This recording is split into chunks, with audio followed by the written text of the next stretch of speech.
திக்கற்ற பிள்ளைகளுக்கு சகாயம் அல்லவோ,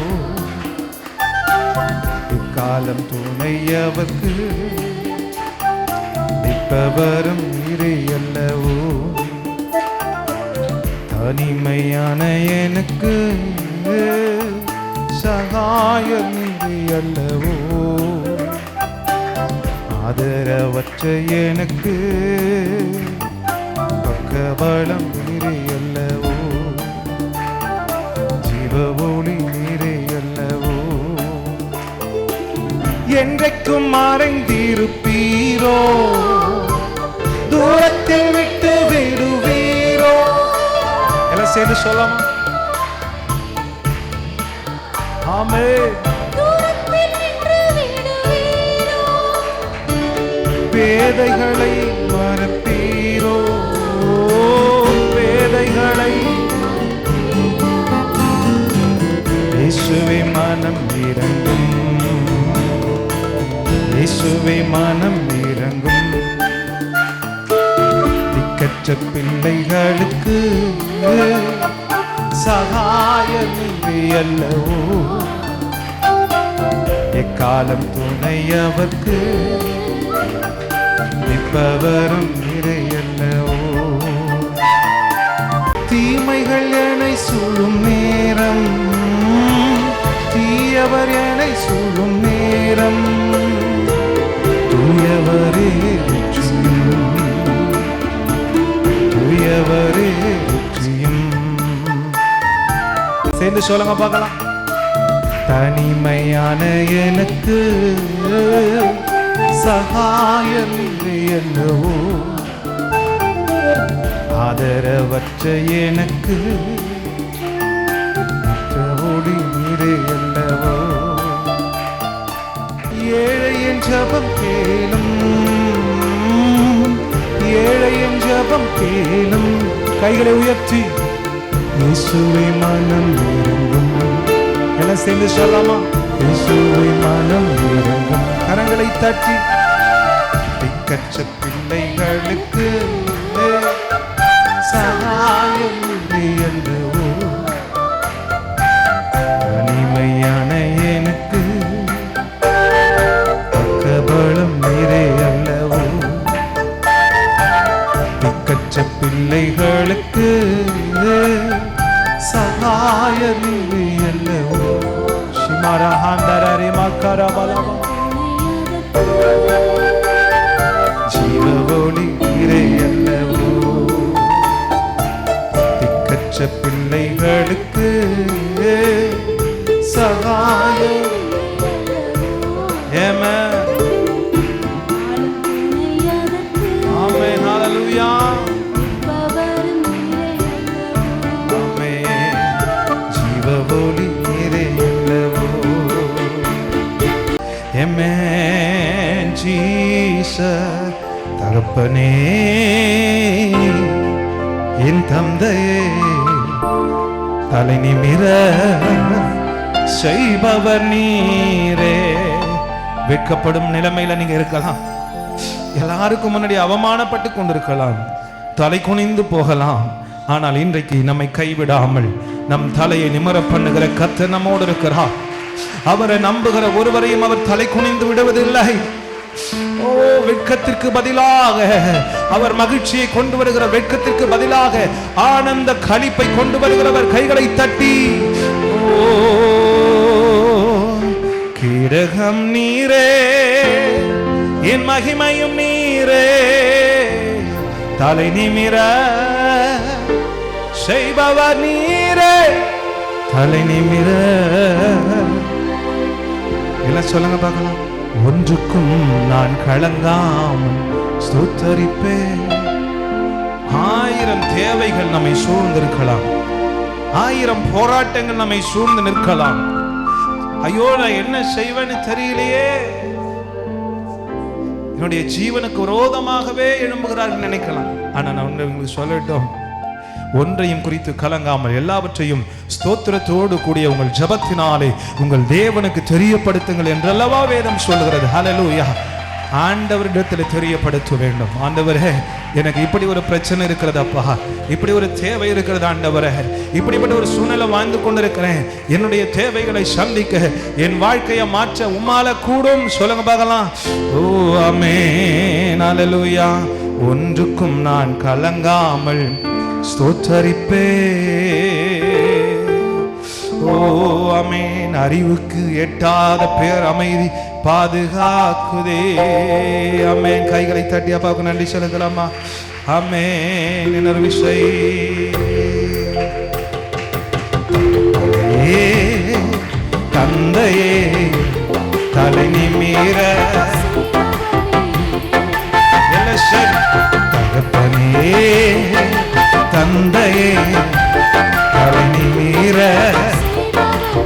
எல்லா விசுவாசத்தோடு சந்தோஷமாய் சேர்ந்து சொல்லுங்க பார்க்கலாம். என்னை தலை நிமிர பண்ணுகிற தேவன், எங்கள் குடும்பத்தை தலை நிமிர பண்ணுகிறவர், என் ஊழியத்தை தலை நிமிர பண்ணுகிறவர். ஓ எழுப்புதலை காணும்படியாய். ஆமென். கேடகம் நீரே தலை நிமிர.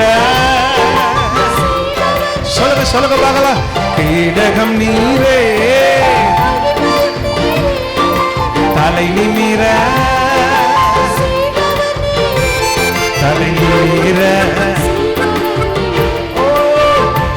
தலை நிமிர. சேர்ந்து சொல்லுங்க பார்க்கலாம். கேடகம் நீரே, என்னுடைய பாதுகாப்பு நீங்க தாப்பான்னு சொல்லுங்க. அவர் உங்களை கைவிட மாட்டான். செய்பவர் நீரே தலை நிமிர, தலை நிமிர, தலை நிமிர. ஆமென். கரங்களை தட்டி, கரங்களை தட்டி. ஆமென். ஹல்லேலூயா, ஹல்லேலூயா. இன்னைக்கு ஒரு தீர்மானத்துக்குள்ள வாங்களேன். கர்த்தரிடத்தில் வைத்து விட்டால் ஆண்டவர் சொல்லுகிறார், அதன் பிறகு நாம் ஒன்றையும் குறித்து கலங்கவே கூடாது. ஹல்லேலூயா.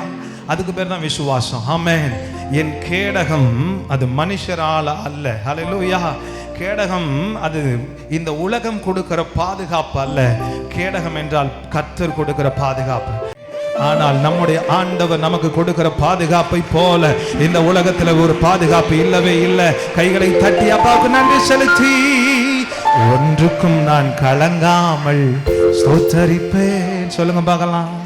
எதை குறித்து நான் கலங்க மாட்டேன். ஏன்னா என்னோடு இருக்கிற என் ஆண்டவர் என் தேவைகளை காட்டிலும், என் சூழ்நிலைகளை காட்டிலும், எல்லாவற்றை காட்டிலும் அவர் பெரியவர். கரங்களை தட்டி 1 2 3 4. ஒன்றுக்கும் நான் கலங்காமல் ஸ்தோத்தரிப்பேன். ஆமென். அறிவு கிட்டா பேரமைதி பாதுகாக்குதே. நீ விரும்பத்தக்கவை தூய்மையானவை, நீ விரும்பத்தக்கவை தூய்மையானவை, அவைகளையே அறிக்கை செய்து ஜெயம் எடுப்பே. அவைகளையே தியானம் செய்கிறேன். தினம் அறிக்கை செய்து கைகளை தட்டி, கேடகம் நீரே என் மகிமையும் நீரே தலை நிமிர. கேடகம் நீரே தலை நிமிர, தலை நிமிர. கைகளை தட்டியாவே தலை நிமிர. இயேசுவே எங்களை தலை நிமிர பண்ணுகிறவர், தலை நிமிர செய்பவர் நீரே. தகப்பனே தந்தையே தலை நிமிர, தகப்பனே தந்தையே தலை நிமிர, தலை நிமிர செய்பவர் நீரே. தலை நிமிர செய்பவர் நீரே. கரங்களை தட்டி தலை நிமிர. ஹல்லேலூயா. தலை நிமிர செய்பவர் நீரே. தலை நிமிர. ஆமென். தலை நிமிர செய்பவர் நீரே. தலை நிமிர செய்பவர் நீரே. தலை நிமிர. எங்களை தலை நிமிர செய்கிறவரே, தலை நிமிர செய்பவர் நீரே. தகப்பனே தந்தையே, தலை நிமிர செய்பவர் நீரே. தலை நிமிர செய்பவர் நீரே.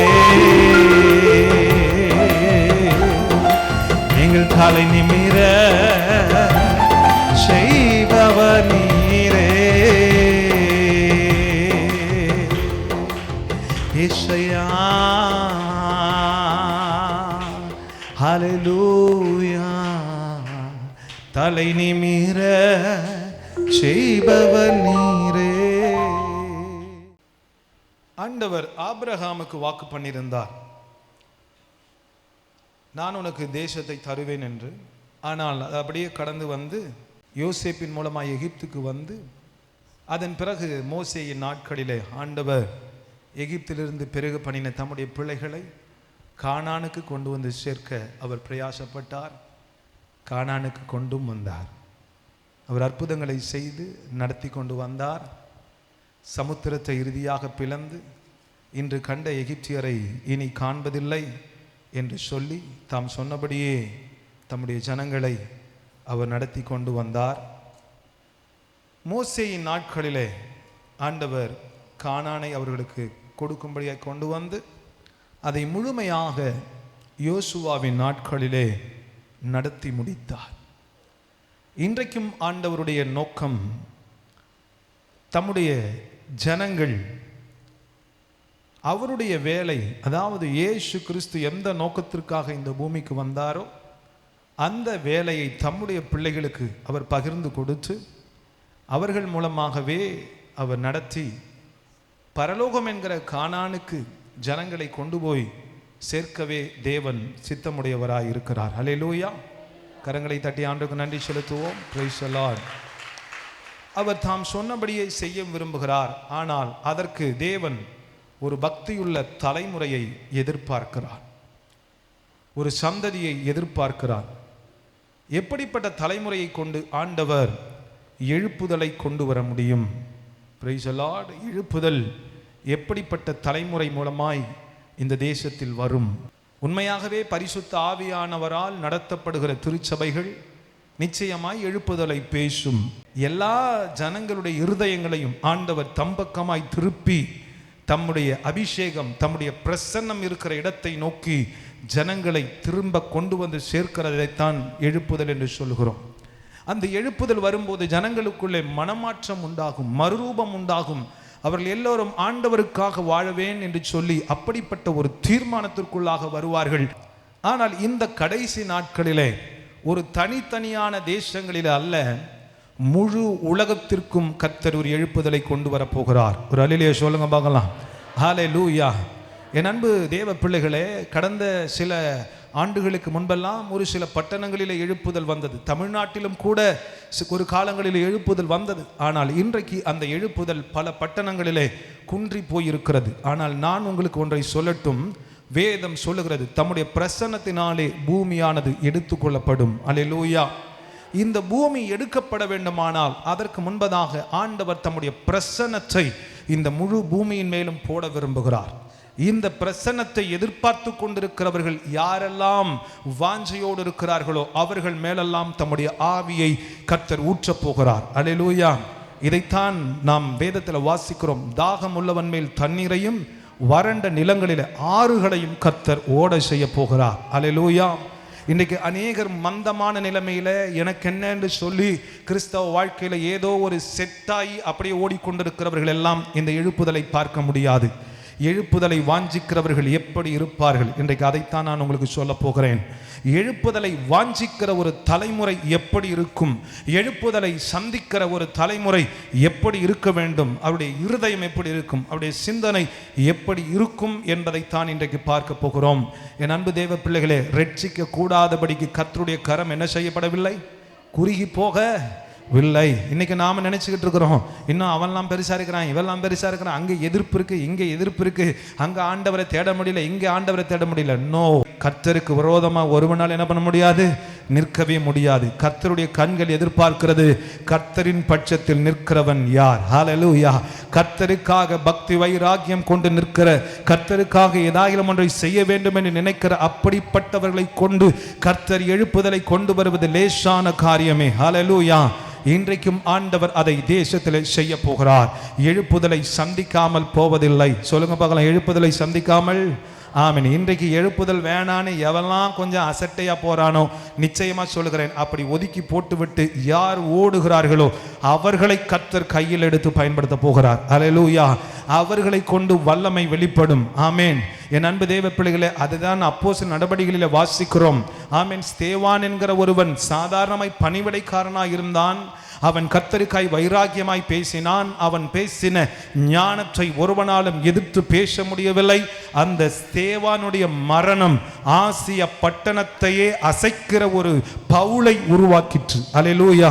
இன்றைக்கும் ஆண்டவர் கிறிஸ்துவுக்காக வைராக்கியம் கொண்டு என் ஜீவன் போனாலும் கிறிஸ்துவுக்காய் நான் நிற்பேன் என்கிற சிலரை கொண்டு ஆண்டவர் பல பவுல்களை, பல தேவ மனுஷர்களை உருவாக்க போகிறார். இது ரொம்ப தூரத்தில் இல்ல, அது சீக்கிரத்தில் நடக்கும். ஹல்லேலூயா. ஆமென். நிச்சயமாய் எழுப்புதலை காணாமல் நாம் போக போவதில்லை. ஆமென். Praise the Lord. ஆமென். எப்படி? ஆமென். Thank you Jesus. மகிமை மகிமை வெளிப்படும் நாட்கள் இது. மகிமை மகிமை வெளிப்படும் நாட்கள் இது.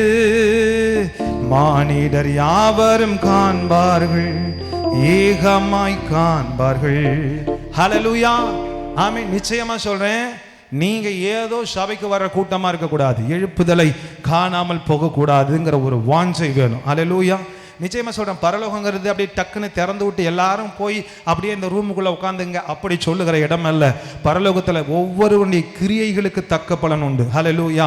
வாடாத கிரீடம், மகிமையின் கிரீடம். அது மாத்திரமல்ல, நம் வேதத்துல வாசிக்கிறோம் எத்தனை வகையான கிரீடங்கள் இருக்கிறது. அவனுடைய வேலைப்பாடு எத்தன்மை உள்ளது என்பது அங்க அறியப்படுமா. இங்கே நிறைய ஊழியர்கள் உண்டு, ஊழியம் செய்து கொண்டிருக்கிறார்கள். ஆனால் எப்படிப்பட்ட ஊழியத்தை செய்கிறோம் என்பதை கர்த்தர் எதிர்பார்க்கிறார். ஹல்லேலூயா. நீங்க நினைக்கிறீங்களா எல்லா தேசத்திலும் எழுப்புதல் வரப்போகுது? இந்தியாவில் மாத்திரமல்ல, இந்தியாவில் உண்மையாவே இந்த எழுப்புதல் வரப்போகுதுன்னு தெரிஞ்சதுனால தான் இந்தியாவில் பிசாசு கொஞ்சம் ஜனங்கள் ஆராதிக்க கூடாதபடிக்கு தடுக்கிறான். ஏன்னா பிசாசுக்கு தெளிவாவே தெரியும், ஏதோ ஒரு ஆண் பிள்ளை பிறக்க போகுது, அந்த ஆண் பிள்ளை தான் அது எகிப்திலிருந்து இஸ்ரவேலர்களை மீட்க போகுதுன்னு பிசாசுக்கு தெரிஞ்சதுனால என்ன செஞ்சானா, எகிப்தில் பிறக்கிற எல்லா ஆண் பிள்ளைகளையும் என்ன பண்ணானா, கொண்டு போய் நைல் நதியில தூக்கி போட்டா எகிப்தில். ஹல்லேலூயா. இயேசு என்ற இரட்சகர் ஒருவர் பிறக்க போகிறார்னு பிசாசுக்கு தெரிஞ்சதுனால என்ன பண்ணானா, 2 வயதுக்கு உட்பட்ட எல்லா ஆண் பிள்ளைகளையும் என்ன பண்ணானா, கொன்று போட்டான். இன்னைக்கும் தெரியும் பிசாசுக்கு, இந்தியாவிலிருந்து எழுப்புதல் வரும், இந்தியாவிலிருந்து துதிக்கிற மனிதர்கள் எழும்புவார்கள். இவர்கள் துதிக்கிறதை பார்க்கிற பல ஜனங்கள் அப்படியே கர்த்தரை துதிக்கிறவர்களாய் ஆங்காங்கே மாறப்போகிறார்கள். ஆங்காங்கே வல்லமையான தேவ மனிதர்கள் எழும்ப போகிறார்கள் என்பதை பிசாசுக்கு தெரிஞ்சதுனால தான் இந்தியாவில் அவன் தன்னுடைய ஆதிக்கத்தை காமிச்சு அப்படியே துரு உபதேசங்களையும் தப்பான உபதேசங்களையும் தப்பான மனிதர்களையும் ஆராதிக்க கூடாதபடி சபைகளை நெருக்குகிறதுமா இருக்கிறான்.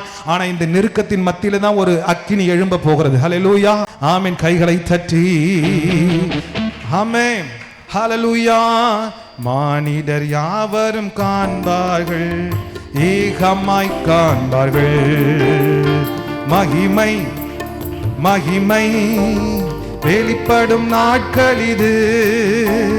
மகிமை மகிமை வெளிப்படும். மானிடர் யாவரும் காண்பார்கள், ஏகமாய் காண்பார்கள்.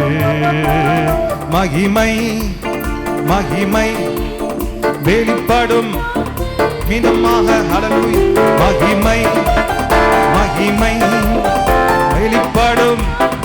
கைகளை கட்டி மானிடர் யாவரும் ஏகமாய் பெரும் பெரும் செல்வந்தர்கள் வருவார்கள் சபை தேடி. பெரும் பெரும் செல்வந்தர்கள் வருவார்கள் சபை தேடி. அப்போஸ்தலர் இறைவாக்கினர் ஆர்வமாய் எழும்புவார்கள். அப்போஸ்தலர் இறைவாக்கினர் ஆர்வமாய் எழும்புவார்கள். மகிமை மகிமை வெளிப்படும். கைகளை தட்டி ஆமென். மகிமை மகிமை வெளிப்படும். மானிடர் யாவரும் காண்பார்கள், ஏகமாய் காண்பார்கள். மானிடர் யாவரும் காண்பார்கள், காண்பார்கள். கரங்களை தட்டி ஒரு அல்லேலூயா. தேவநாமத்துக்கு மகிமை உண்டாவதாக. இந்த எழுப்புதலை கர்த்தர் கடைசி நாட்களில் கொண்டு வரப்போகிறார். ஆனால் அதை விரும்புகிற ஜனம் எப்படி இருக்க வேண்டும், எப்படிப்பட்ட தலைமுறையை கொண்டு கர்த்தர் எழுப்புதலை கொண்டு வருவார். யோசுவா 1ஆம் அதிகாரம் 5ஆம் வசனத்திலிருந்து 8ஆம் வசனம் வரைக்கும் நாம் எடுத்துக்கொள்வோம். நீ உயிரோடு இருக்கும் நாளெல்லாம், நீ உயிரோடு இருக்கும் நாளெல்லாம் ஒருவனும் உனக்கு முன்பாக எதிர்த்து நிற்பதில்லை. நான் மோசையோடு இருந்ததைப் போல உன்னோடும் இருப்பேன். நல்ல கவனிங்க, ஒரு தலைமுறை முடிந்து விட்டது. எகிப்திலிருந்து கொண்டு வந்த மோசே, அதற்கு முன்பதாக எகிப்தில் இருந்த ஜனங்கள், ஆண்டவர் சொன்னார் 20 வயதுக்கு மேற்பட்டவர்கள் எல்லாரும் இந்த வனாந்தரத்தில் மடிந்து போவார்கள். ஆனால் இப்பொழுது மோசேயும் பாதி ஜனங்களை கொண்டு வந்து விட்டுட்டு இன்னும் பாதி பேருக்கு செட்டில்மெண்ட் பண்ணல. ஆனா மோசேயும் போயாச்சு. இப்போ நெக்ஸ்ட் ஜெனரேஷன் லீடரை ஆண்டவர் செலக்ட் பண்ணுகிறார். அல்லேலூயா. ஆண்டவர் சொல்லுகிறார், தெளிவாய் வேதம் அதை சொல்லுகிறது. யோசுவாவில் நல்ல கவனிங்க, அந்த 1ஆம் அதிகாரத்தில் ஆண்டவரே சொல்லுகிறார். 2வது வசனம், என் தாசனாகிய மோசே மரித்து போனான். இப்பொழுதும் நீயும் இந்த ஜனங்கள் எல்லாரும் எழுந்து இந்த யோர்தானை கடந்து இஸ்ரவேல் புத்திரருக்கு நான் கொடுக்கும் தேசத்துக்கு போங்கள். நான் மோசேக்கு சொன்னபடியே உங்களுக்கும் அதை செய்ய போகிறேன். அல்லேலூயா. அதை சொல்லிட்டு இப்ப ஆண்டவர் சொல்றாரு, நான் மோசையோடு இருந்ததை போல உன்னோடு என்ன பண்ண போறேன், இருக்க போகிறேன் அப்படின்னு சொல்லிட்டு ஆண்டவர் சொல்லுகிறார். உயிரோடு இருக்கும் நாள் வரைக்கும் ஒருவனும் உனக்கு எதிர்த்து நிற்பதில்லை. ஆண்டவர் தெரிந்து கொண்ட நெக்ஸ்ட் ஜெனரேஷன் லீடருக்கு ஆண்டவர் கொடுக்கிற ஒரு அதிகாரம் அது. அப்படி சொல்லிவிட்டு ஆண்டவர் அடுத்ததாக 6வது வசனத்தில் சொல்லுகிறார், பலம் கொண்டு திடமனதாயிரு, இந்த ஜனத்தின் பிதாக்களுக்கு நான் கொடுப்பேன் என்று ஆணையிட்ட தேசத்துக்கு நீ இவர்களுக்கு பங்கிடுவாய். ஆமென். அல்லேலூயா. நான் எந்த தேசத்தை இந்த இவர்களுடைய பிதாக்களுக்கு கொடுப்பேன்னு சொன்னனோ அதை நீ பங்கிட போகிறாய்.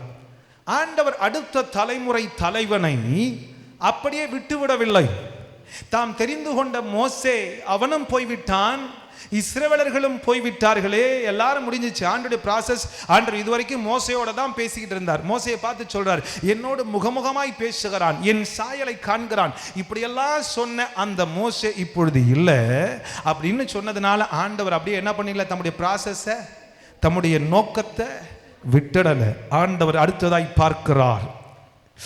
எஸ், என் தரிசனத்தை, என் நோக்கத்தை நிறைவேற்ற ஒருவேளை நான் தெரிந்து கொண்ட என்னுடைய சாயலை, என்னுடைய பிரசன்னத்தை பார்த்த மோசே ஒருவேளை இப்பொழுது இல்லை. ஆனால் என்னுடைய திட்டத்தை நான் நிறைவேற்றாமல் போவதில்லை. அடுத்ததாய் நான் ஒருவனை தெரிந்தெடுத்து இருக்கிறேன். he is my leader. அவன்தான் என்னுடைய தலைவனாகி யோசுவா. கரங்களை தட்டி ஒரு அல்லேலூயா. ஆண்டவர் இப்பொழுது யோசுவா கிட்ட இல்ல நான் மோசே கிட்ட இருந்ததை போலலாம் உங்ககிட்ட இருக்க மாட்டேன் அப்படி சொல்லல. மோசையோட இருந்ததை போல உன்னோட இருப்பேன்.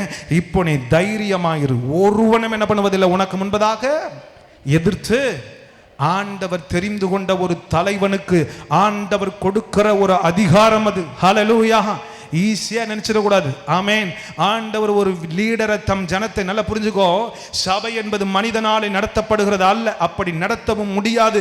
அப்படி நடத்தினால் நாட் எ சக்சஸ்ஃபுல் மினிஸ்ட்ரி. அது ஒரு வெற்றியுள்ள ஊழியமாய் இருக்கவே இருக்காது. ஹல்லேலூயா. கர்த்தர் ஒரு தேவ மனுஷனோடு இருப்பாரானால் அந்த இடத்துல ஒருவேளை அது வனாந்தரமா இருக்கலாம், பாலைவனமா இருக்கலாம். ஆனால் கர்த்தர் ஒரு கீழ்காற்றை வீச செய்வாரானால் நினைத்து பார்க்க முடியாத காடைகள் அந்த வனாந்தர அவனை தேடி வந்து குவியும். Hallelujah. That is the presence of the ministry. ஊழியம் அதுதான். இன்னைக்கு சபையை நடத்துறவங்க, என் சித்தப்பா இருக்கிறாரு, என் பெரியப்பா இருக்கிறாரு, எங்க அண்ணி இருக்கு, எங்க அண்ணன் இருக்கிறான், அதனால அந்த ஊர்ல போய் நான் ஊழியம் செய்ய போகிறேன், பல பேர் போயிட்டு இருக்கிறான். உண்மையா சொல்லட்டுமா, நீ கர்த்தரோடு இருப்பாயானால், தேவ மகிமை உன்னிலே இருப்புமானால், நீ தேவனால் தெரிந்து கொள்ளப்பட்ட ஒரு தலைவன் தான் என்று சொன்னால், தம்முடைய ஜனத்தை மேய்க்க ஆண்டவர் ஒன்னதான் தெரிந்து கொண்டாருன்னா, நீ இருக்கிற இடம் பிரச்சனை இல்லை. பாலைவனமா இருந்தாலும் கர்த்தருடைய பிரசன்னம் என்னத்தை கொண்டு வரும்?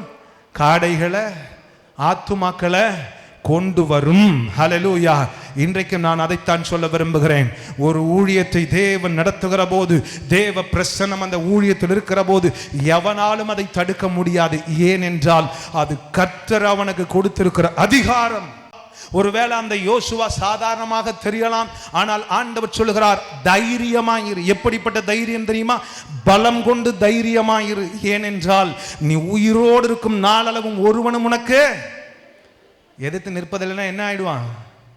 காணாம போயிடுவான். ஹல்லேலூயா. ஏன்னா அது ஆண்டவர் கொடுக்கிற அதிகாரம். ஒரு ஊழியக்காரனுக்கு ஆண்டவர் கொடுக்கிற அதிகாரம்.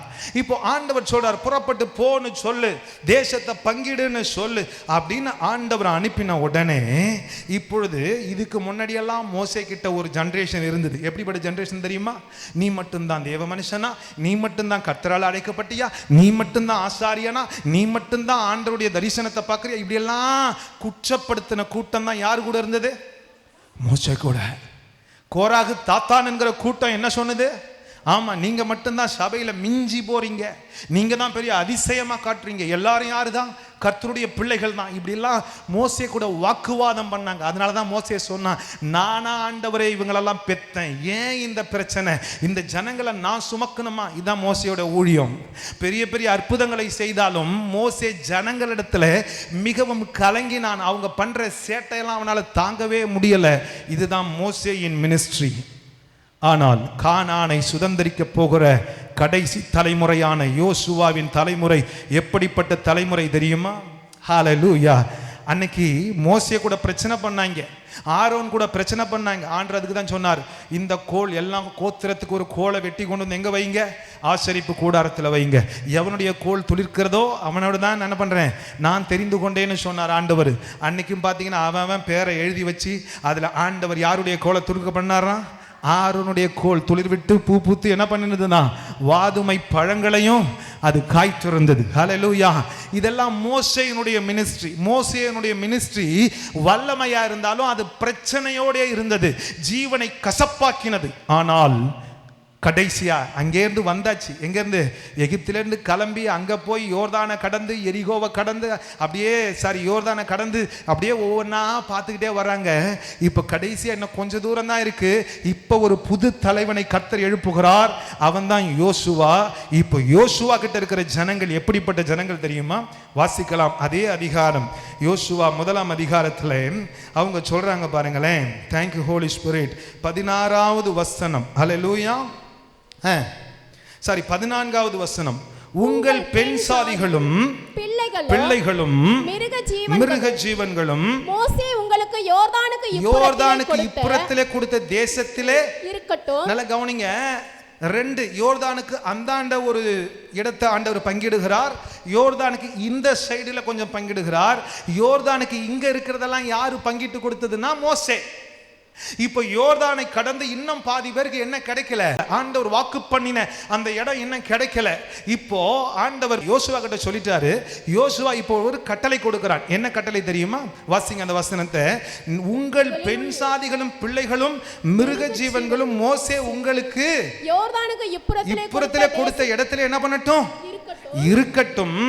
யுத்த வீரர் யாவரும் உங்கள் சகோதரருக்கு முன்பதாக கடந்து போய், நல்ல கவனிங்க, உங்களை போல உங்கள் சகோதரருக்கு என்ன கொடுக்கணுமா? இளைப்பாற பண்ணி அவர்களும் உங்களை போல அங்க சுதந்திரித்துக் கொள்ளும்படிக்கு அவர்களுக்கு உதவி செய்ய கடவீர்கள். என்ன செய்யுங்க? நீங்க உங்களுக்கு இடம் கிடைச்சிருச்சு, எங்களுக்கு தேசம் கிடைச்சிருச்சுன்னு அவன் செல்ஃபிஷா போய் உக்காந்துக்காதீங்க. ஆனா இந்த காரியத்தை யோசுவா சொன்ன உடனே அதுக்கு அவன் எல்லாரும் பதில் சொல்றான் பாருங்க. என்ன பதில் சொல்றான்? வாசிங்க.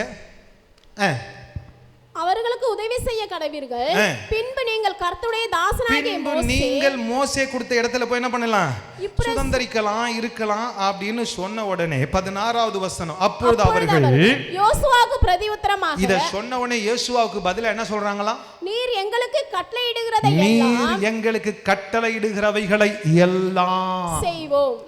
ஹலோ ஹலோ, எப்படி ஆண்டவர் கட்டளையிடுவதை செய்வேன்னு சொன்னாங்களா? சொல்லுங்க. ஆண்டவர் கட்டளையிடுகிறதை தான் நாங்கள் செய்வோம். இப்படிப்பட்ட செல்ஃபிஷ் எல்லாம் வச்சு எழுப்புதல் வராது. ஆண்டவர் ஆண்டவர்னு பேசுற ஆளு சும்மா நினைச்சுங்க, எனக்கு ஆண்டவர் பேசட்டும். ஆண்டவர் எப்படி பேசுவாரு? இதெல்லாம் இந்த ஆட தெரியாதவன் என்ன சொன்னானா, மேட சொல்லுங்க. ஆண்டவருக்காக செயல்பட முடியாதவன் சொல்ற வார்த்தை தான், ஆண்டவர் எங்கிட்ட பேசட்டும். இவன் சொல்றான், நீங்க எல்லாம் உங்களுக்கு இடம் கிடைச்சிருச்சு, ஆண்டவர் கொடுத்துட்டாருங்கிற மாதிரி நீங்க இருக்கிறீங்க. மோசே பிரிச்சு கொடுத்துட்டான். ஆனா எவனும் அவன் வீட்டுல இருக்க கூடாது. அவன் பொண்டாட்டி புள்ள எல்லாத்தையும் விட்டுட்டு இருக்கிற பாக்கி பேருக்கும் கர்த்தர் தேசத்தை கொடுக்கும்படிக்கு எல்லாரும் புறப்பட்டு வரணும். இங்க அவங்களுக்கு கிடைக்கும்படிக்கு நீங்க என்ன பண்ணணும், செயல்படணும். இதை சொன்ன உடனே அவங்க சொல்றாங்க, நீர் சொல்லுகிற எல்லாவற்றின்படியையும் நாங்க. தேவை என்ன தெரியுமா, நீர் கர்த்தரோடு மாத்திரம் இரு. இன்னைக்கு நிறைய பேருக்கு பிரச்சனை அதுதான். ஊழியக்காரன் சொல்ற வார்த்தையை நல்லா புரிஞ்சுக்க, அவன் தேவன் தெரிந்து கொண்ட பாத்திரம். நிறைய பேர் நினைச்சிருக்காங்க ஊழியத்துல, நான் சொல்லிட்டேன், ஊழியத்தின் பலவிதங்கள் இருக்கு. அது அக்கினியினால் சோதிக்கப்படும் போது எவன் ஊழியம் எப்படின்னு தெரியும். கர்த்தரால் ஏற்படுத்தின ஒரு ஜெனரேஷன் லீடருக்கு ஆண்டவர் சொல்றாரு, நீ சாகும் வரைக்கும் ஒருவன் என்ன பண்ணுவதில்லை. அப்படி தெரிந்து கொண்ட ஒரு மனுஷன் அவன் உன்னை சொல்லும் போது நீ எப்படி நடக்கிறத நல்லா புரிஞ்சுக்கும். ஆனா இங்க சொல்றாங்க, இந்த ஜனங்கள் சொல்றாங்க, இதுதான் இளம் தலைமுறை. இந்த இளம் தலைமுறை தான் எதை சுதந்தரிக்கும், சேனையின் கர்த்தர் நம் முன்னே நடப்பா. அவன் எங்க வரணும்? ஆமா, இங்க தேசத்துல கர்த்தருடைய மகிமை வெளிப்படணும். தேசம் கர்த்தருக்காய் மாறணும். ஒருவேளை நடத்தி கொண்டு வந்த மோசே இப்பொழுது இல்ல. I am select the new leader of Joshua.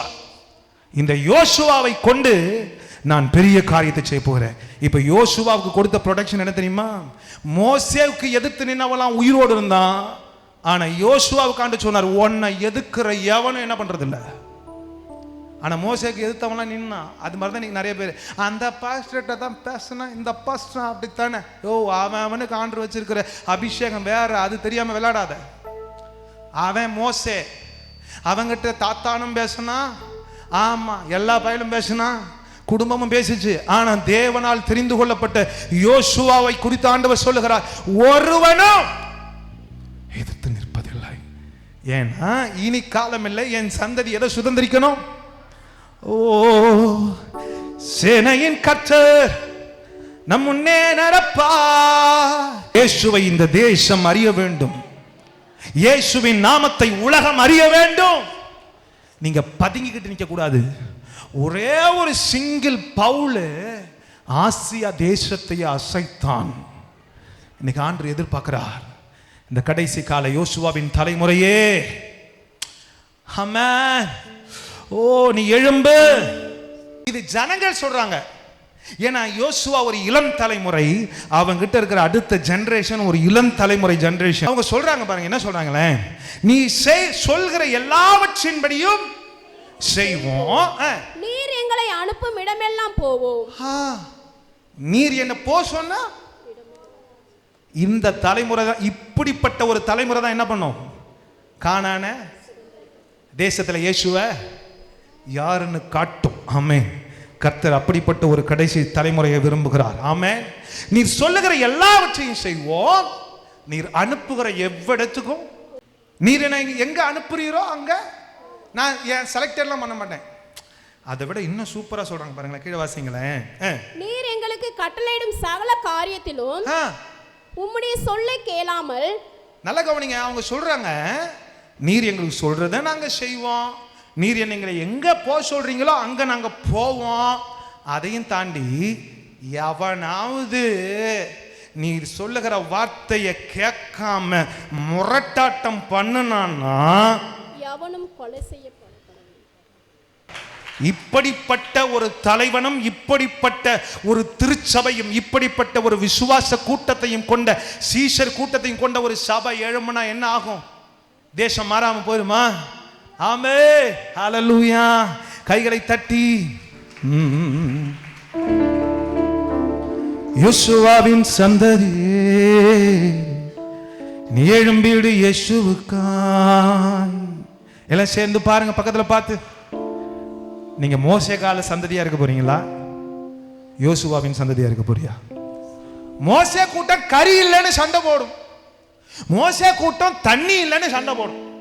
மோசே கூட்டம் நான் எங்களை கொல்லவா இங்க கொண்டு வந்த, புரிஞ்சிக்காது மோசேவுடைய சிந்தைய. அது அது வேஸ்ட் கூட்டம். ஆனா பாவம் அந்த ஆளு படாத பாடுபட்டான். ஆனா இப்ப அடுத்த தலைமுறை ஆண்டவர் எழுப்பிட்டாரு, இல்ல நீ பயப்படாத, நான் அவனோட இருந்தது உன்னோட இருக்கிறேன். ஆனா ஒருத்தனை உன்னை எதிர்த்துட்டு என்ன பண்ண முடியாது, ஏன்னா நான் உனக்கு கொடுக்குற பவரே அதுதான்.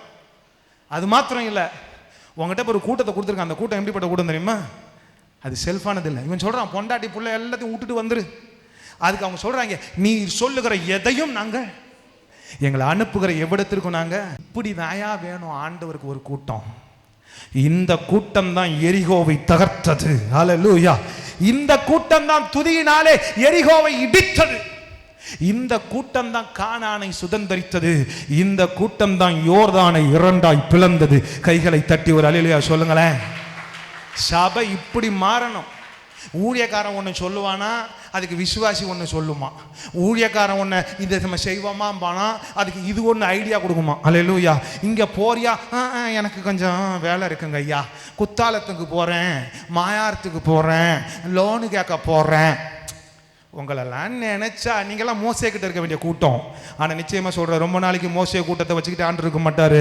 ஆண்டவருக்கு ஒரு யோசுவாவின் தலைமுறை தேவை. கைகளை தட்டி ஒரு அல்லேலூயா சொல்லுங்க பார்க்கலாம். யோசுவாவின் சந்ததியே நீ எழும்பிடு. எல்லாம் சேர்ந்து சொல்லுங்க.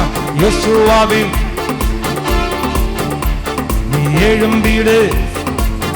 ஆமென், ஹல்லேலூயா. கைகளை தட்டி ஆண்டுக்கு நன்றி செலுத்தலாமா?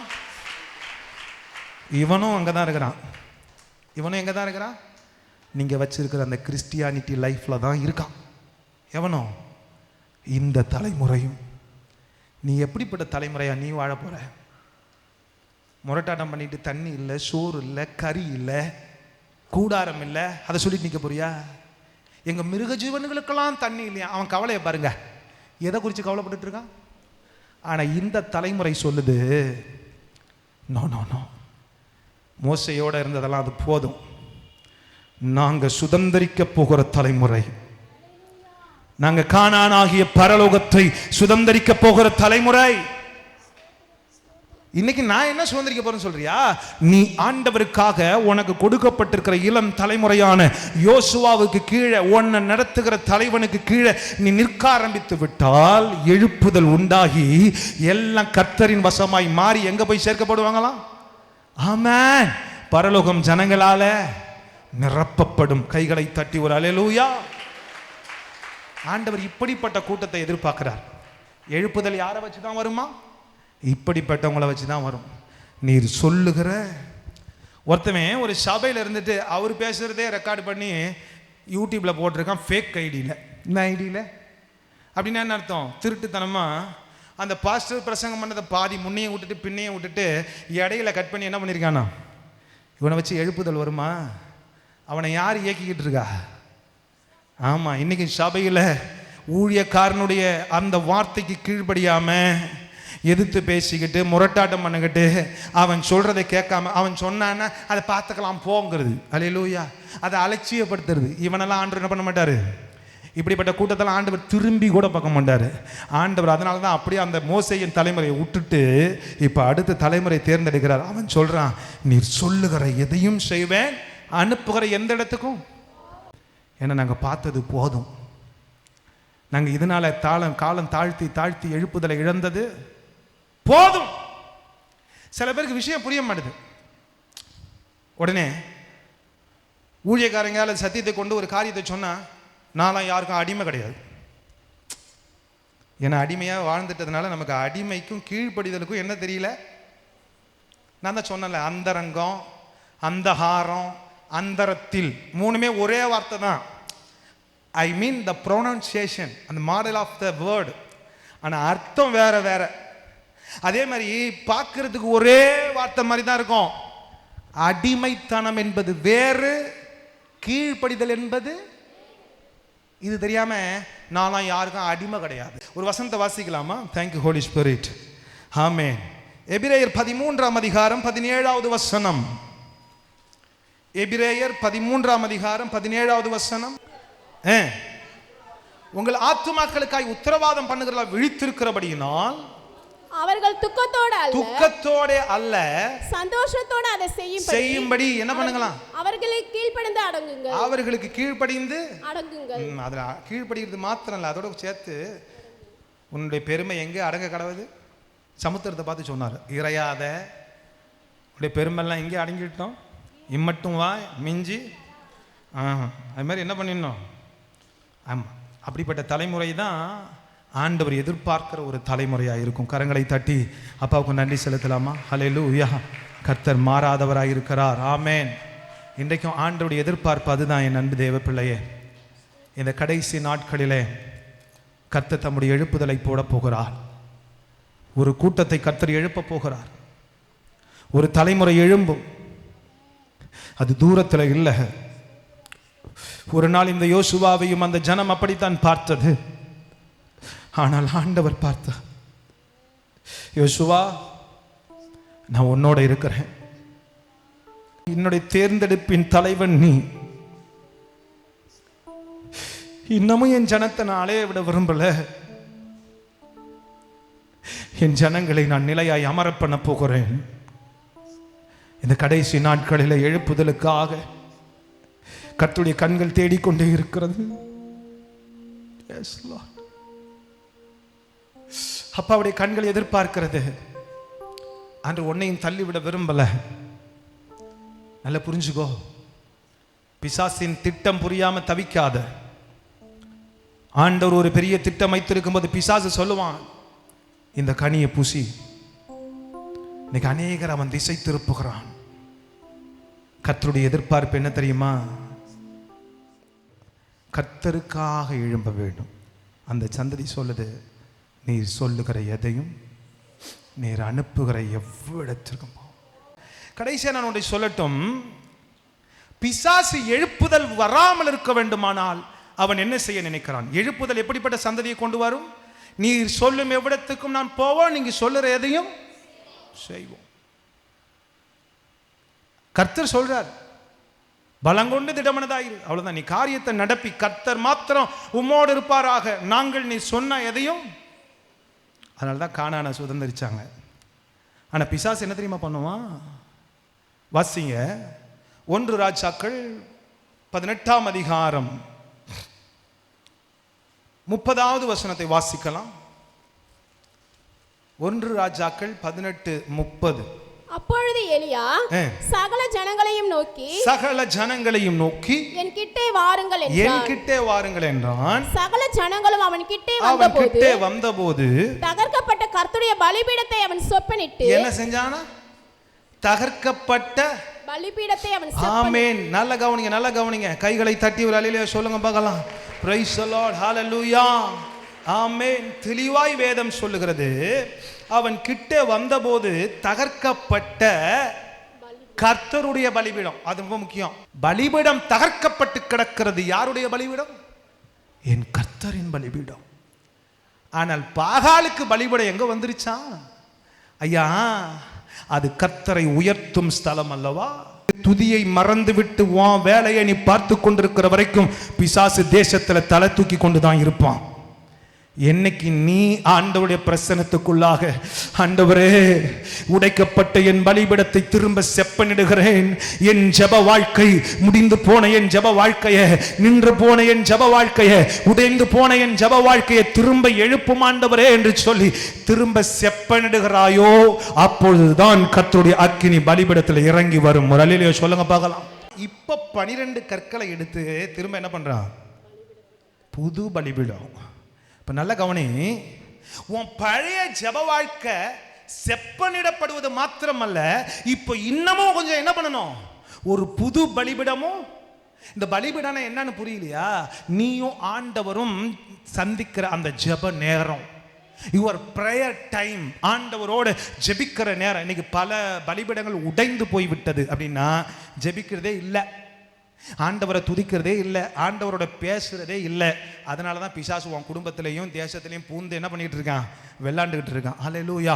ஆனால் ஆண்டவர் இன்னைக்கு எதிர்பார்க்கிறார், இல்லப்பா அது மாத்திரம் இல்லை, கர்த்தர் இந்த கடைசி நாட்களிலே திரும்பவும் பலிபீடத்தை என்ன பண்ண விரும்புகிறார்? செப்பனிட விரும்புகிறார். மீண்டுமாய் அது மாத்திரமல்ல, இன்னும் கொஞ்சம் அதிகமான ஒரு பலிபீடம் தேவை. ஏயா பலிபீடத்தை திரும்ப கட்டணும்? தேவ பிரசன்னம் இறங்க வேணாமா? ஏன் பலிபிடம் இன்னும் ஒரு புது பலிபிடம் தேவை? சில பேர் ஏற்கனவே 10 நிமிஷம் ஜெபிப்பான், அந்த 10 நிமிஷத்தையும் விட்டுருப்பான். சில பேர் அரை மணி நேரம் ஜெபம் பண்ணுவான், அதையும் விட்டுருப்பான். இப்போ அந்த அரை மணி நேரம் என்கிற திரும்ப அதே பலிபிடத்தையும் கட்டணும். இன்னும் ஒரு புதிய பலிபிடமாகிய துதியின் நேரத்தை அதிகப்படுத்தணும். ஹல்லேலூயா. ஆராதனை ஆராதனை, கைகளை தட்டி ஆராதனை. ஹல்லேலூயா. ஆராதனை. எல்லாம் எழுந்திருக்கலாமா? ஆராதனை. எபினேசரே எபினேசரே, இதுவரையில் உதவி நீரே. எபினேசரே இதுவரையில் இதுவரையில் சந்தோஷமாக இதுவரையில் உள்ளத்தோடு. அல்லேலூயா. உன் துதி பலியாகி அந்த பலிபீடம் எழும்பிக் கொண்டே இருக்கணும். பலிபீடமே பலிபீடமே, எனக்காய் அடிக்கப்பட்ட பலிபீடமே. தங்கச்சி, தம்பி, வந்திருக்கிற உனக்கு தான் ஆண்டு பேசுறார். எழுப்புதலை வேறொரு தலைமுறைக்கு கொடுக்க கூடாது. கர்த்தர் எதிர்பார்க்கிறார். யோசுவாவை தெரிந்து கொண்ட ஆண்டவர் என்னை கொண்டு சொல்லுகிறார், இன்னும் எத்தனை காலத்துக்கு இந்த ஜனம் இப்படியே கிடக்கணும்? இன்னமும் திரும்ப திரும்ப அலைந்து கொண்டு நிற்க மாட்டோம். எங்கள் ஆண்டவர் எங்களுக்கு என்று வைத்திருக்கிற கானானை நாங்கள் சுதந்தரித்தாக வேண்டும். பரலோக கானானை சுதந்தரிக்கணுமே. ஆண்டோட எதிர்பார்ப்பு அதுதான். ஒரே ஒரு எலியா எழும்புனா, கர்த்தரின் பலிபீடம் இனி தகர்க்க கூடாது, இனி தகர்க்கப்படக்கூடாது. என் ஜெப வாழ்க்கை இனி தகர்க்கப்படக்கூடாது. நான் கர்த்தருக்காய் ஜெபிக்க போகிறேன், தேவ சமூகத்தில் போராட போகிறேன். அவ்வளவுதான். பலிபீடத்தை கட்டினான், 12 கற்களை எடுத்து வைத்தான். இனி என் கோத்திரமும் நானும் சும்மா இருக்க போறதில்லை. இஸ்ரவேலின் முழு கோத்திரமும் துதிப்போம். துதிக்க ஆரம்பிச்சான். ஓ ரீபாதார அபாலாபா. கர்த்தரை நோக்கி எலியா சொன்னா, என்னை கேட்டருளும், என்னை கேட்டருளும்.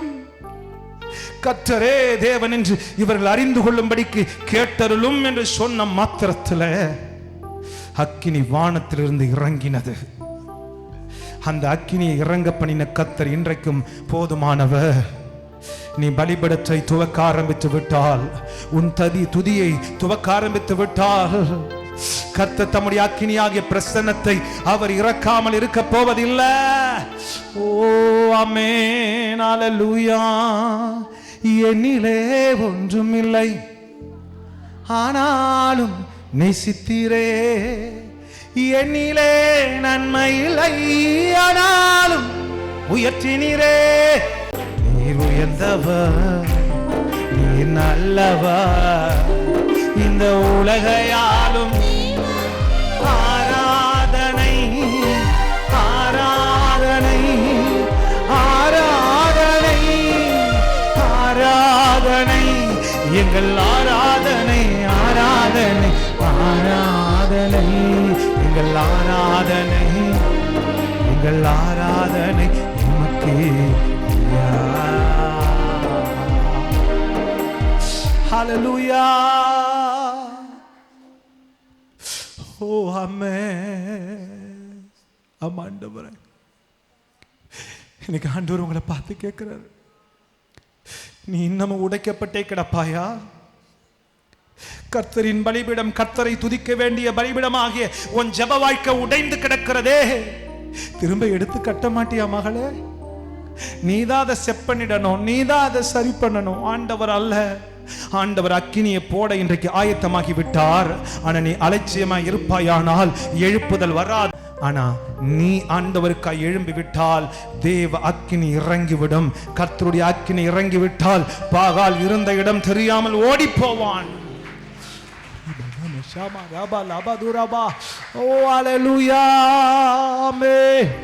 கைகளை தட்டி எல்லாரும் அப்பாவுக்கு நன்றி செலுத்தி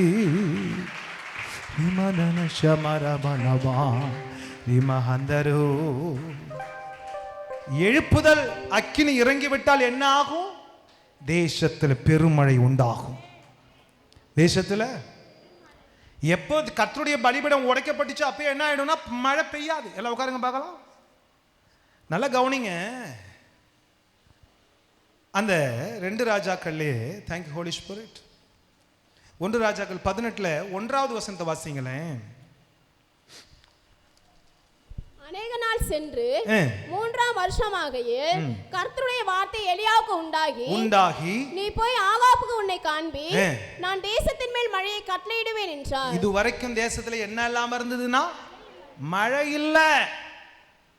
துதிக்கிற நீ, துதிக்கிற உன் பலிபீடம் உடைந்து போய்விட்டால், உன் ஜப வாழ்க்கையில ஜபம் இல்லாமல் போய்விட்டால் என்ன இருக்காது? மழை. மழை இருக்காது. என்ன மழை? மழை பெய்யுது, அந்த மழையா? ஒரு ஆசீர்வாதமும் வாழ்க்கையில வராது. நீ சொல்லுவானா பேருக்கு, ஆண்டவர் எனக்கு ஒன்றும் செய்யல. ஐயா, உன் ஜெபம் என்கிற உன் ஜெபிக்கிற பலிபீடம் எப்படி இருக்கு? டெய்லியும் ஜெபிக்கிறியா? ஜெப வாழ்க்கை எப்படி இருக்குங்க? No no no. ஆவிக்குரிய ஜெப வாழ்க்கை எப்படி இருக்கு? நீ கர்த்தர் அதை வச்சுதான் உனக்கு செய்ய போறாரு. பலிபீடம் உடைந்து கிடந்தால் தேசத்துல என்ன வராது? மழை. ஆமா, எப்ப பலிபீடம் செப்பனிடப்படுதோ அப்பதான் பாருங்க. பலிபீடத்தை எடுத்து கட்டுனா ஆண்டவருடைய அக்கினி இறங்கி வந்தது. இப்ப நடந்தது என்ன பாருங்களேன். Thank you holy spirit. ஹல்லேலூயா. அந்த 18ஆம் அதிகாரத்தினுடைய கடைசி பகுதியை நாம் வாசிக்க போகிறோம். ஹல்லேலூயா. அக்கினி இறங்கி வந்தது. Price the Lord. அவன் சொல்றான் இப்பொழுது, தேங்க்யூ ஹோலி ஸ்பிரிட், 41 பாருங்க. பின்பு எலியா ஆகாபை நோக்கி, நீ போ, போஜனபானம் பண்ணு. பாருங்க 38. அப்பொழுது கர்த்தரிடத்திலிருந்து அக்கினி இறங்கி அந்த சர்வாங்க தகன பலியையும் விறகுகளையும் கற்களையும் மண்ணையும் பட்சித்து வாய்க்காலில் இருந்த தண்ணீரை நக்கி போட்டது. இப்போ நக்கி போட்ட உடனே அடுத்த கட்டம் பாகாலுக்கு என்ன வந்துருச்சு? அவங்க சொல்றாங்க 40வது வசனம், எல்லாரும் சொல்றாங்க கர்த்தரே தெய்வம், கர்த்தரே தெய்வம், கர்த்தரே தெய்வம். 39வது வசனம் சொல்லுது, எல்லா நாவுகளும் என்ன பண்ணிடுச்சு? ஐயா, ஒரே ஒரு ஆள் நீ பலிபீடத்தை செப்பனிட பண்ணினால் ஜனங்கள் கர்த்தரே தெய்வம் என்று சொல்லுகிற நாட்கள் தூரத்தில் இல்லை. கைகளை தட்டி ஒரு அல்லேலூயா. 41 சொல்லுது, இப்போ என்ன உண்டாயிற்றான்? பின்பு எலியா ஆகாபை நோக்கி, நீ போய் என்ன பண்ணும்? போஜனம் பண்ணும். பெருமழை இரைச்சல் கேட்கப்படுகிறது என்றார். எப்ப பலிபீடம் செப்பனிடப்படுதோ அப்ப என்ன இறங்கி வரும்? அக்கினி இறங்கி வரும். அக்கினி இறங்கி வந்தா பாகால் என்ன பண்ணுவான்? ஓடி போவான். பாகால் ஓடி போனா தேசத்துல என்ன வரும்? பெருமழை. கைகளை தட்டி. இன்னைக்கு அநேகருடைய வாழ்க்கையில ஆசீர்வாதம் என்கிற மழையை பார்க்க முடியல. ஐயா, எனக்கு அது நடக்கல, இது நடக்கல, அது கிடைக்கல, இது கிடைக்கல, நானும் ஜெபிக்கிறேன், இன்னும் கடங்காரனா இருக்கிறேன், அதுவா இருக்கிறேன், இதுவா இருக்கிறேன். காரணம் என்ன தெரியுமா? உன் பலிபீடம் செப்பனிடப்படவில்லை. உன் ஜெப வாழ்க்கை செப்பனிடப்படவில்லை. உன் ஜெப வாழ்க்கை உடைஞ்சு கிடக்கு. அதனாலதான் உங்ககிட்ட என்ன வரல இன்னும்? பெருமழை. அவன் சொல்றான், அக்கினி இறங்கிச்சு, பலிபீடத்தை செப்பனிட்டாங்க, பெருமழையின் சத்தம். நீ போய் என்ன பண்ணும்? எங்க பலிபீடம் சரி செய்யப்படுகிறதோ, யாருடைய ஜெப வாழ்க்கை சரி செய்யப்படுகிறதோ, யார் திரும்ப துதிக்கிறவர்களாய் மாறுகிறார்களோ, யார் கர்த்தருக்காய் நான் செயல்பட போகிறேன், நீ சொல்லுகிற எதையும் செய்வேன் என்கிற வைராக்கியம் கொள்ளுகிறார்களோ, அவர்களை கொண்டு எழுப்புதல் வரும், பெருமழை வரும், ஆசீர்வாதம் கடந்து வரும். கைகளை தட்டி ஒரு அல்லேலூயா. அக்கினி இறங்கும். இன்னைக்கு இந்த கடைசி காலத்துல கர்த்தர் எதிர்பார்க்கிறார். இன்னமும் நம்ம அலட்சியமா இருக்கக்கூடாது. முழங்கால முடக்கி நீ ஜெபிக்க வேண்டாமா மகளே? ஆண்டவரோடு பேச வேண்டாமா? அம்மா துதிக்கணம்பா, ஜெபிக்கணம்பா, நாமம் உயர்த்தனம்பா, நாமம் உயர்த்தனம்பா. முழுவதும் உங்க பாதப்படியில என் கண்ணீர நான். இரவில ஜெபிக்கிறியா? அதிகாலையில ஜெபிக்கிறியா? ஆலயத்தில் ஜெபிக்கிறியா? இங்க வந்தா ஜெபம் பண்ணணும். உன் வீட்டுக்குள்ள நீ தனியா இருந்த ஜெபிக்கணும். உன் சிந்த என் கர்த்தரின் பலிபீடம் தகர்க்கப்பட்டு கிடக்கிறதேங்கிற எண்ணம் வேணும். ஆண்டவரே, இந்த பலிபீடம் உடைக்கப்பட்டதுனால மழையை பார்க்க முடியலையே. இன்னைக்கு உங்க வாழ்க்கையில் ஆசீர்வாதம் இல்லாமல் போனதுக்கு உன் தனி ஜெபம் இல்லாமல் போனதே உன் பலிபீடம், உன் ஜெபம் குறைந்ததுதான் காரணம். ஜெபத்தை விட்டுட்டு உன்னை பிசாசு வேற மாதிரி இன்னைக்கு திருப்பி விட்டுட்டான். அங்க போய் இதை பண்ண அதை பண்ண, நமக்கு அலையிறதுக்கே நேரம் இல்லை. ஆண்டோடைய சமூகத்தில் உட்காரவும் நேரம் இல்லை. ஆண்டவர் இன்னைக்கு எதிர்பார்க்கிறாரு, நீ அமர்ந்து நானே தேவன் என்று அறிந்து கொள். முதல்ல ஏன் சமூகத்துக்கு வா. உன் உடைக்கப்பட்ட பலிபீடத்தை எடுத்து கட்டு. உன் ஜெபத்தை அதிகப்படுத்து. பெருமழையின் சத்தம் கேட்கும். ஹல்லேலூயா. சபைகளெல்லாம் நிரம்பணுமே, மகிமைக்குள்ளாய் நிறையணுமே. கிருபையின் வாசல் இங்கே அடைகிறதே. நியாய தீர்ப்பு நாள் நெருங்கி வருகிறதே. இன்னும் அலட்சிய வேண்டாம். திருச்சபையே, ஆண்டவர் ஆபிரகாமுக்கு சொன்னதை காலம் கடந்து கடந்து கடந்து இந்த யோசுவாவின் தலைமுறையிலே வந்து நிற்கிறது. இன்னைக்கு ஒன்னு இடத்திலும் அதைத்தான் எதிர்பார்க்கிறார். என் இயேசு சொன்னார், சீக்கிரம் வரப்போகிறேன். காலம் துணிக்கும். மரித்தோர் அழிவில்லாதவர்களாய் எழும்பும் காலம் வந்துவிட்டது. பரிசுத்தவான்கள் கூட்டி சேர்க்கப்படும் காலம் வருகிறது. தேவ பிள்ளைகள் மேலே பரிசுத்த ஆவியானவர் தம்முடைய முத்திரையாகிய அடையாளத்தை மீட்பின் நாளுக்காக போடும் காலம் வந்து விட்டது. ஆனால் இன்னமும் அலட்சியம் வேண்டாம். பெருமழையின் இறைச்சல் உன் சத்தம் உன் காதுகளிலே கேட்பதாக. இன்னைக்கு ஒரு தீர்மானம் பண்ணு. நீ இருக்கிற எந்த இடமா இருந்தாலும் சரி, சிங்க கெபியில ஒரு தானியேலால் ஜெபிக்க முடியுமானால் 7 மடங்கு அக்கினி சூளையும் ஒரு சாத்ராக் மேஷாக் ஆபேத்நேகோவினுடைய ஜெபத்தை தடுத்து நிறுத்த முடியாமல் இருக்குமானால், திறந்த வாசலை கர்த்தர் வைத்திருக்கும் போது ஏன் நீ ஜெபிக்காம உட்கார்ந்து இருக்கிறாய்? நீ எழும்ப வேண்டாமா? நீ ஜெபிக்க வேண்டாமா? கர்த்தர் உனக்கான எல்லா வாய்ப்பையும் கொடுத்திருக்கிறாரே. நீ ஜெபிக்காம அலட்சியமா இருந்தா பிசாசு தான் எழும்புவான். கர்த்தருடைய பிரசன்னம் வராது. கர்த்தருக்கு எதிர்பார்க்கிறார். அக்கினியாகிய தேவ பிரசன்னத்தை உன் மேல போட அவர் விரும்புகிறார். இன்றைக்கு கர்த்தர் அதுக்காக தாகம் உள்ளவர்களை எதிர்பார்க்கிறார். ஹல்லேலூயா. உரிகதர ஷமராபலாபா. எல்லாரும் ஒரு விஷயம் எழுந்து நிற்கலாமா? ஆமென். இருதயம் கிழித்து ஜெபிக்கணுமே. தேசத்தின் சாபம் எல்லாம் மாறணுமே. இறைச்சலின் சத்தம் கேட்கணும். இந்தியா தேசம் முழுவதும் மழையும் பொழியணும். பாரத தேசம் முழுவதும் சபைகளெல்லாம் நிரம்பணுமே. எல்லாம் சேர்ந்து சொல்லுவா, ஆண்டவரே எங்கள் தமிழகத்தின் நிரப்பம். உயர்ந்தவன் தாழ்ந்தவன் என்று சொல்லி பிரித்து வைத்திருக்கிற பொல்லாத ஆவிகள் விலகட்டும். சபைகளெல்லாம் நிரம்பணுமே, மகிமைக்குள்ளாய் நிறையணுமே. கிருபையின் வாசல் இங்கே அடைகிறது. நியாய தீர்ப்பு தீர்க்கும் நாளும் சேர்ந்து சொல்லுங்க பார்க்கலாம். கிருபையின் வாசல் இங்கே அடைகிறது, நியாய தீர்க்கும் நாளும் காலமினி செல்லாது, காலமினி ஒளியுள்ள காலம், ஒளியுள்ள காலம் கண்ணீரோடு ஜெபித்திடுவோ, எழுப்புதலை கண்டிடுவோ, இங்கே அடைகிறது நியாய தீர்ப்பு நாளும் நெருங்கிடுதே. இந்த காலத்தில் மௌனமாயிருப்பாயானால் நீ துதிக்க கூடாத ஒரு காலம் வரும். அப்ப நீ மாட்டிடுவ. உபத்திரவ காலம் ரொம்ப தூரத்துல இல்ல. end of the grace time, கிருபையின் காலம் முடிவில் இருக்கிறோம். ஒருவரும் கிரியை செய்யக்கூடாத ராக்காலம் வந்து கொண்டே இருக்கிறது. அந்த காலம் இருக்கும் போதே, திறந்த வாசல் இருக்கும் போதே